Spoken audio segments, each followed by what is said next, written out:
Essentially, a professional guide in the Zimbabwean context is someone who's qualified to conduct walking safaris. You know, people, they talk a lot about the Zimbabwean guides, which I'm proud of as well.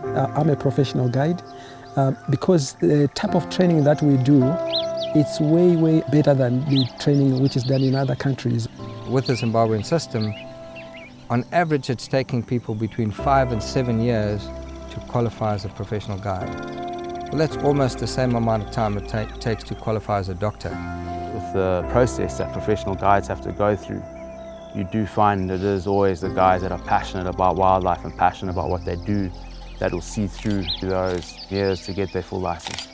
The fact that I was introduced to the bush whilst I was still young, then I said, okay, this is the time and the right opportunity for me to now do nature interpretation. When we go out there in the bush, one thing we consider in mind is that, we are entering into animals' territory.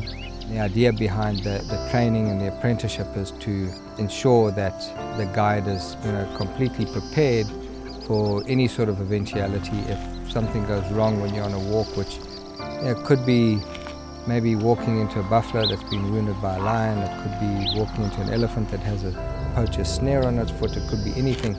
And at the end of the day, if something happens, that he can deal with the situation and ensure that all his guests go home safely on that aeroplane. So the course that we're doing at the moment, this guiding course here at the Hyde, it's been led by Dave Christensen, who's a very well-known professional Zimbabwean guide. He's not just guiding within Zimbabwe, he guides throughout Africa. The training course that we're doing now, which is for the Hyde and its sort of associated camps, what happens is guides work in an area for a long time and they're often not always as stimulated as they could be. What this particular training course is designed around is the walking aspect. Concentrate more on tracking big animals and finding them and giving the people that experience of actually being able to track something, and you may find it or you may not find it, but it doesn't matter. The fact that you're out there, it's this adventure. Obviously the Hyde and the Hyde's guests benefit from having better guides.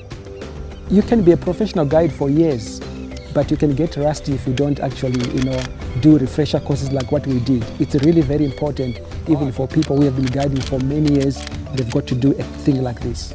It's basically getting like-minded people together. We all like to discuss, we all have different opinions on certain things, discussing photographic tips, ideas on looking at animals, how would we approach an animal, and we're all learning from each other. Guides work from day to day and month to month, and very often they don't get an opportunity to get out and practice shooting, practice with the firearms and things like that, and they get a little bit stale, a little bit rusty. They're not as fast as they should be or could be, or not as accurate as they could be or would be. It's like anything in life, you need to practice. As a guide, you need to know how to hang your rifle and know how to use it.